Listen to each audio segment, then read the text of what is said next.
సన్న రకంలో టాప్ 5 వెరైటీగా చెప్పుకోవచ్చు. రైతు గౌడు రైతు అని చెప్పుకోవచ్చు. కల్లు గీత కార్మికుడు. ఒక ఎకరాన లక్ష్మీ సీడ్స్ వారి యొక్క స్రవంతి అనేటువంటి సన్న రకాన్ని సాగు చేయడం జరిగింది. ఒక ఎకరానికి వేసుకోవడం జరిగింది. ఇంట్లో తినడానికి, అదేవిధంగా మార్కెట్లో కూడా మనకి ప్రభుత్వం కూడా 500 రూపాయల బోనస్ సన్న రకాలకి ఇచ్చింది. కాబట్టి ఈ రైతు మొదటిసారి ఈ యొక్క స్రవంతి అనేటువంటి రకాన్ని సాగు చేయడం జరిగింది.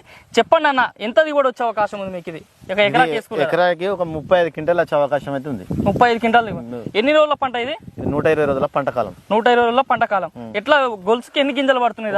గొలుసుకు మినిమం ఒక 400 గింజలు అయితే ఉన్నాయి. తాళ్ళు ఉన్నాయా లోపల? తాళ్ళు అయితే లేవు. కింద నుంచి పైదాకా ఒకటే ఉంది. మందులు ఎన్నిసార్లు కొట్టినావు? మందులు 2 సార్లు కొట్టినాం. 2 సార్లు కొట్టినావు. ఎట్లా ఇది మనకు విత్తన మోతాదు ఎంత? ఒక ఎకరాకి వేసుకోవాలంటే ఎన్ని ప్యాకెట్లు వేసినావు? అంటే 2 ప్యాకెట్లు 10 kg 2 వేసినాం. 2 వేసినాం అన్నట్టు. పంట బాగుందా? పంట బాగుంది. ఎన్ని క్వింటాలు వచ్చినట్టు అనిపిస్తుంది దాదాపు చూస్తే? ఇప్పుడు 35 క్వింటాలు వచ్చే అవకాశాలు ఉన్నాయి. 35 క్వింటాలు. తినడానికి అనుకూలంగా అనిపిస్తుందా గింజ? తినడానికి అనుకూలంగా ఉన్నది. అదే విధంగా మనం తినడానికి పోను, మనం ఇంకా మార్కెటింగ్ చేసుకోవడం కూడా.